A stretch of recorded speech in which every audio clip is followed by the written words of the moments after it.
Assalamualaikum warahmatullahi wabarakatuh. Welcome to our channel again, Tia Monica Family. Oke, kembali lagi di channel saya dan kali ini saya mau membuat video reaksi. Saya mendapatkan satu video yang diunggah bulan November lalu oleh Hipotesa.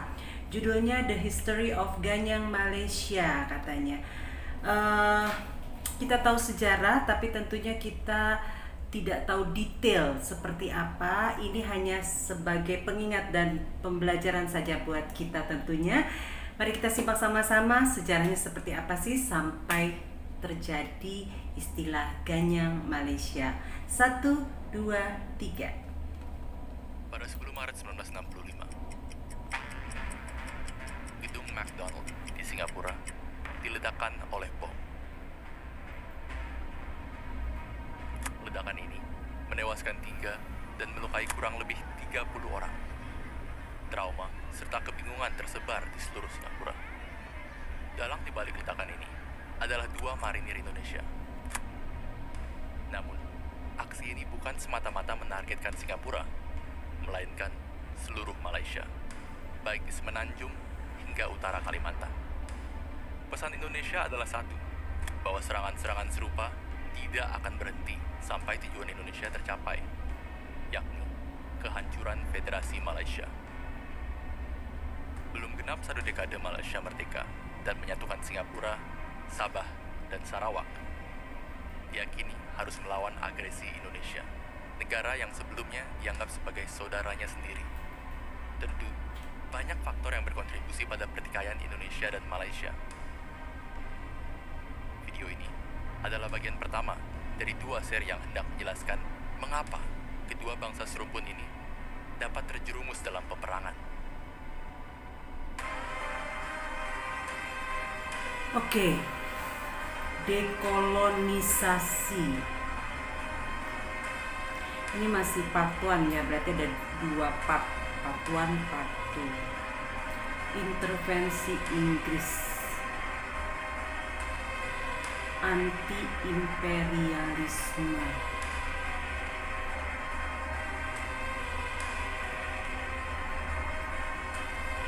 Kita tidak bisa mengubah sejarah, tapi sejarah adalah masa lalu yang memang mau tidak mau harus kita terima.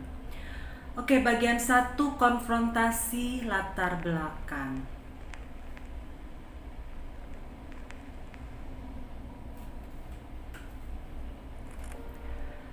Bab 1, warisan penjajah. Sejak dahulu, Malaysia dan Indonesia memiliki hubungan yang erat selama masa kerajaan Sriwijaya dan Melaka. Tidak seperti di Eropa, kerajaan-kerajaan kuno tersebut tidak memiliki batas wilayah. Kekuasaan seorang raja diukur dari banyaknya pengikut, bukan luas wilayahnya.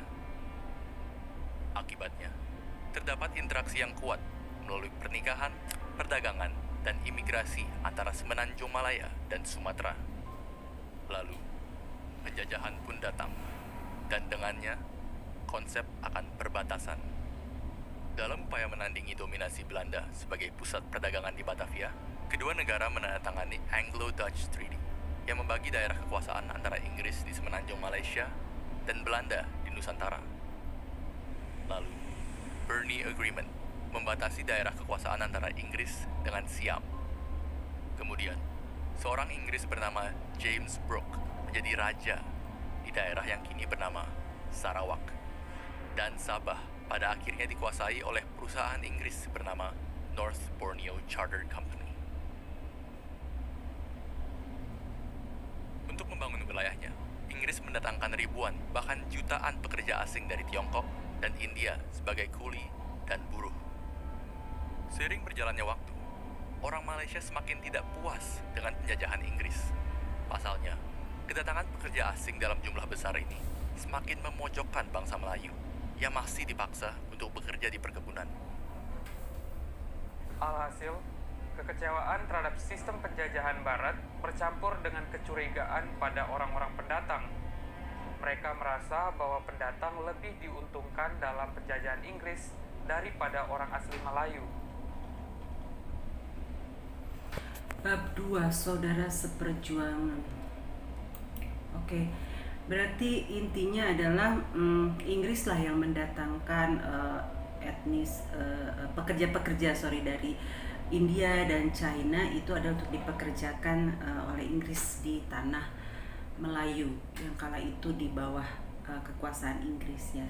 Kita lanjutkan babak yang kedua. Bab 2, saudara seperjuangan. Solidaritas antara orang Malaysia serta Indonesia pun semakin erat dengan bertumbuhnya ideologi serta aliran pemikiran anti penjajahan. Di Universitas Al-Azhar di Kairo serta Sultan Idris Training College di Malaysia, mahasiswa asal Indonesia dan Malaysia kerap menjalin organisasi bersama. Beberapa bahkan mengagumi Soekarno dan berpartisipasi dalam revolusi Indonesia tahun 1945. Dari interaksi di universitas-universitas ini, ada pertukaran ide-ide yang menghendaki persatuan. Ada yang menghendaki persatuan atas dasar agama Islam, dan ada juga yang menggunakan sosialisme dan nasionalisme. Tokoh Malaysia seperti Ibrahim Yaakob, pendiri dari Kesatuan Muda Melayu, menginginkan tidak hanya kemerdekaan dari Inggris, namun juga menghendaki persatuan dengan Indonesia atas dasar nasionalisme serta kejayaan kerajaan kuno seperti Sriwijaya. Pada tanggal 12 Agustus 1945, Kekaisaran Jepang yang kala itu menjajah Indonesia dan Malaysia bahkan mempertemukan Ibrahim Yaakob dengan Soekarno. Dalam pertemuan singkat itu, mereka menyetujui bahwa sesuai dengan rapat BPUPKI, kemerdekaan yang diberikan oleh Jepang akan mencakup wilayah Indonesia beserta Malaya dan Borneo Utara. Tetapi impian ini kandas. Jepang menyerah pada sekutu. Seketika terjadi vakum kekuasaan dan kekacauan di Nusantara. Await the announcement from the president that the Japs have surrendered unconditionally. Specifies the unconditional surrender of Japan. In the reply, there is no qualification. Proklamasi kami, bangsa Indonesia, dengan ini menyatakan kemerdekaan Indonesia. Soekarno tetap berpegang pada janji kemerdekaan dari Jepang. Namun, kelompok pemuda mendorong Soekarno untuk memproklamasikan kemerdekaan secepat mungkin. Akibat dari proklamasi yang terburu-buru tersebut, Jepang tidak sempat mengatur persatuan antara kedua negara secara matang. Dan ketika proklamasi diumumkan pada 17 Agustus 1945, Malaysia tertinggal. Inggris tidak tinggal diam. Kesempatan ini digunakan olehnya ketika dia kembali ke Malaysia. Sementara Indonesia sedang sibuk melawan Belanda, Inggris memberikan tawaran kemerdekaan terhadap Malaysia. Dan inilah yang membuat hubungan Indonesia dengan Malaysia semakin memburuk. Oke, di bab 2 ini saya simpulkan bahwa sosok Bung Karno sendiri sangat dikagumi oleh mahasiswa-mahasiswa, pemuda-pemuda pada saat itu, dan bahkan banyak pemuda-pemuda Indonesia dan Malaysia yang satu kampus itu membuat semacam organisasi-organisasi kepemudaan, dan malah banyak yang membantu revolusi di Indonesia pada tahun 1945. Karena berdasarkan mungkin rumpun yang sama, rumpun Melayu, merasa seperjuangan, sama-sama dijajah oleh kolonialisme Eropa, dalam hal ini Belanda dan Inggris, makanya ada ide untuk mempersatukan antara Indonesia dengan Malaysia. Dan seperti kita ketahui bersama bahwa Jepang datang dengan tujuan, dengan alibi awal adalah untuk melindungi, walaupun pada perkembangannya Jepang juga menjajah Indonesia dan Malaysia, tetapi dalam hal ini Jepang menjanjikan bahwa jajahan yang tadinya dikuasai oleh Jepang itu akan dimerdekakan. Dalam hal ini Indonesia dan Malaysia punya harapan untuk kemerdekaan itu menjadi satu. Itu yang saya tangkap ya. Tapi ternyata apa yang terjadi? Ternyata Jepang kalah oleh sekutu dengan dijatuhkannya bom di Hiroshima dan Nagasaki. Jepang menyerah. Kemudian pada saat itulah Presiden Soekarno masih percaya akan janji Jepang untuk merdekakan kita semua di Nusantara. Tapi ternyata desakan kita pemuda Indonesia untuk segera memerdekakan diri dari Jepang, karena vakum nih, Jepangnya menyerah dan kembali ke Jepang, maka kevakuman itu dipergunakan untuk buru-buru yuk merdeka yuk pemuda. Kita sudah tidak sabar karena bayangkan 350 tahun dijajah Belanda, kemudian dijajah Jepang, tentunya itu membuat kita tidak sabar untuk ayo gunakan kesempatan ini untuk memerdekakan diri. Tapi ternyata apa yang terjadi, Inggris kembali dan akhirnya terjadilah pertempuran seperti kita ketahui di Surabaya. Nah begitu juga di Malaysia. Jadi ketika kita memerdekakan diri, Malaysia belum sempat memerdekakan diri dan sebagainya, Inggris keburu datang. Nah itulah terjadi seperti itu, jadi Malaysia tertinggal. Oke, selanjutnya bab 3, perseteruan dimulai.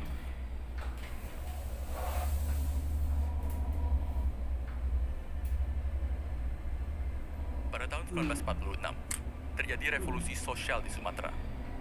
Kaum nasionalis serta komunis Indonesia menyerbu berbagai kesultanan di Sumatera Timur.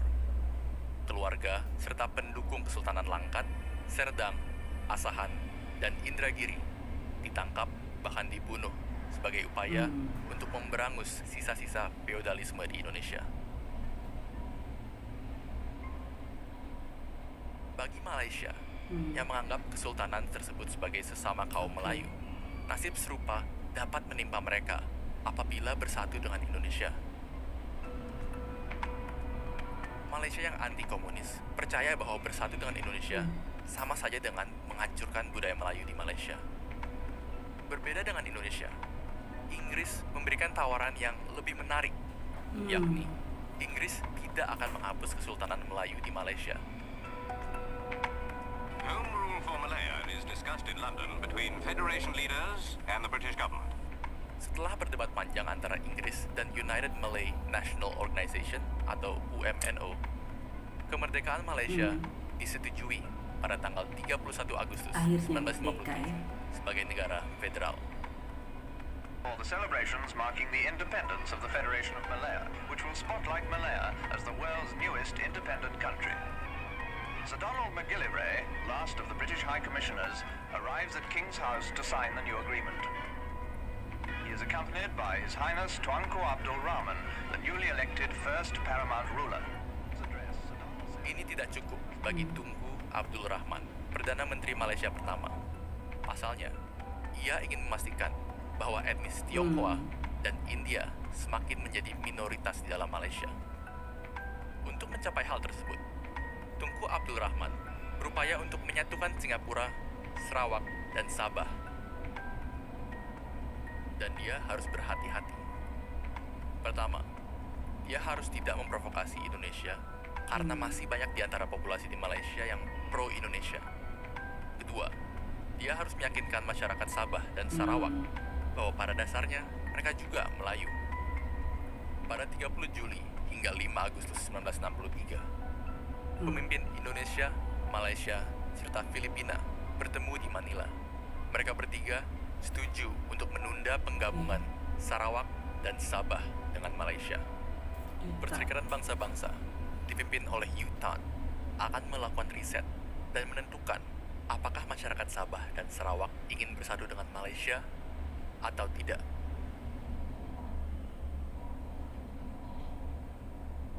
Indonesia, Malaysia, dan Filipina juga setuju untuk tidak melibatkan militer asing dalam proses ini. Dan dengan demikian, hal ini juga didukung oleh Amerika Serikat, Australia, dan Selandia Baru, namun tidak oleh Inggris. Inggris percaya bahwa hal ini hanyalah tipu daya Presiden Soekarno yang hendak menghalangi kepentingan Inggris di Asia Tenggara. Oke. Jadi setelah Indonesia merdeka 1945, kemudian Malaysia baru merdeka tahun 1957.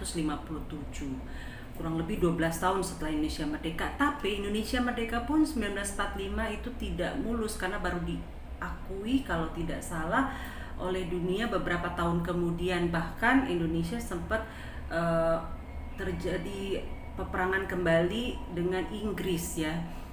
di Surabaya, yang terbesar tuh di Surabaya ya. Ya itulah tadi kurang lebih gambarannya. Nah selama itu berlangsung tentunya ingin Indonesia ini benar-benar bergabung menjadi satu negara, atau banyak di sini menganut kaum nasionalis, dan pada saat itu ada juga paham komunis yang masuk. Dan mungkin feodalisme ini akan berangus atau tidak diperbolehkan kembali, karenanya terjadilah pembantaian di Sumatera tersebut. Nah, sementara di Malaysia sebagai bangsa Melayu itu seperti kita ketahui masih banyak kerajaan-kerajaan, kesultanan-kesultanan, dan itu Malaysia tidak mau hal itu terjadi. Kalau Malaysia bergabung dengan Indonesia, mereka khawatir itu akan terjadi. Jadi akhirnya mereka ragu-ragu untuk bergabung dengan Indonesia, makanya akhirnya mereka menerima tawaran Inggris, yang tawaran Inggris justru lebih kepada menggabungkan kesultanan-kesultanan menjadi negara federasi Malaysia. Itulah yang akhirnya diambil oleh Malaysia pastinya.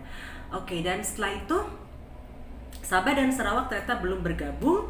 Sabah dan Sarawak itu ingin digabungkan karena merasa sesama Melayu, agar etnis China dan etnis India tuh menjadi minoritas, sehingga kalau bergabung kan etnis Melayunya semakin besar. Tapi dia juga harus hati-hati karena banyak di antara mereka yang masih pro ingin bergabung dengan Indonesia. Sepertinya seperti itu ya. Oke. Kemudian Divide et Impera. Nah, bab 4 ini Divide et Impera kita pelajari di sekolah-sekolah. Divide et Impera itu adalah politik memecah belah. Itu yang dilakukan oleh Inggris supaya Indonesia dan Malaysia tidak akur lah istilahnya. Nah, ini namanya Divide et Impera. Itu yang saya pelajari di sekolah dulu. Politik adu domba ya. Oke. Pada akhir Agustus 1963, Duncan Sandys mengunjungi Malaysia dan mendorong pemersatuan secepat mungkin, meski hal tersebut melanggar persetujuan Manila. Bersama dengan Tunku Abdul Rahman, Malaysia dan Inggris mengumumkan bahwa pemersatuan Malaysia akan dilakukan pada 16 September 1963. Persidangan penting mengenai Malaysia diadakan di antara pemimpin-pemimpin Melaya dengan jemaah Menteri British. Selepas sekian berunding, Tengku Abdul Rahman dan Perdana Menteri British Tuan Harold Macmillan pun mewujudkan perjanjian bersejarah atas Malaysia itu. Agung dalam persetujuan itu ialah masa peralihan dan penyerahan kedaulatan. Amarah Soekarno pun meluap. Pengumuman yang disampaikan secara tiba-tiba tanpa persetujuan dengannya dijadikannya sebagai bukti bahwa Malaysia tidak lebih dari boneka penjajahan yang lebih patuh pada dorongan Inggris. Yang kami anti Israel oleh pimpinan Inggris, pimpinan Inggris yang mendorong moderasi menjala Tengku Abdul Rahman antek daripada imperialis.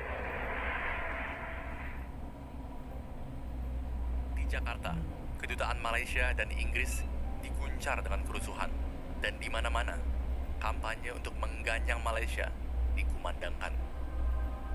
AS, Selandia Baru, dan Australia turut kecewa akan keputusan Inggris yang tergesa-gesa.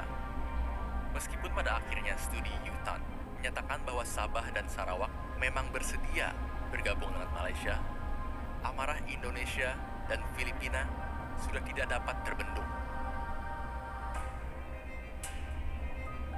And from the Indonesian capital of Jakarta, President Sukarno hurled out his threats to crush Malaysia. Ulung tergantung Malaysia masuk Republik Indonesia 100 sukarelawan masuk Kalimantan Utara. Kini, Malaysia harus berhadapan dengan Indonesia. Indonesia, negara yang memiliki populasi terbesar di Asia Tenggara. Angkatan bersenjatanya sudah ditempa di Sulawesi, Sumatera, dan Papua. Belum lagi, Indonesia memiliki masyarakat yang sangat militan dan dengan sukarela bentuk berbagai milisi yang siap dikirim ke Malaysia. Pertempuran tinggal menunggu waktu, dan negara Malaysia yang baru ini hanya dapat bersiap diri.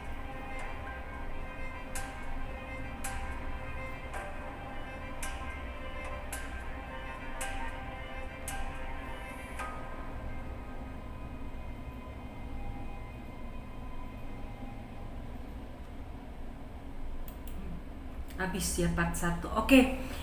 Jadi jelas sekali di sana tadi bahwa Tunku Abdul Rahman, Perdana Menteri pertama Malaysia itu mereka bertemu dengan Soekarno dan juga petinggi dari Filipina, dan terjadilah Manila Agreement untuk menyatukan Sabah dan Sarawak. Tujuannya tentunya satu ya, adalah terlepas dari imperialisme Inggris. Jelas sekali tergambar di situ Bapak Presiden Soekarno kecewa sekali kepada Tunku Abdul Rahman yang telah menyalahi Manila Agreement. Nah, dari pidatonya Bung Karno di Jakarta yang marah sekali, itu jelas bahwa yang kami benci adalah negara Malaysia buatan Inggris. Jadi memang Presiden Soekarno itu sangat membenci imperialisme, membenci kolonialisme, membenci penjajahan. Jadi tidak ingin ada sama sekali campur tangan dari Inggris, karena takutnya dia ada sesuatu untuk menguasai kembali Asia Tenggara, menguasai kembali Nusantara. Jadi betul-betul dia ingin bahwa Malaysia itu berdiri sendiri tanpa campur tangan asing. Dan tetapi ternyata tindakan Malaysia mengecewakan Indonesia dan membuat Bung Karno marah. Jadi marahnya bukan pada rakyat Malaysia kalau saya lihat ya, tapi lebih kepada personal yang melanggar Manila Agreement karena dia pemegang kekuasaan pada saat itu. Kemudian juga dia tidak suka Inggris ikut campur. Jadi itu, dia tidak suka Inggris ikut campur. Oke, ternyata ada part 2-nya, bagus sekali, historinya lengkap sekali, dan tentunya kita jadi tahu ya apa yang terjadi. Oke, sampai di sini dulu. Assalamualaikum warahmatullahi wabarakatuh.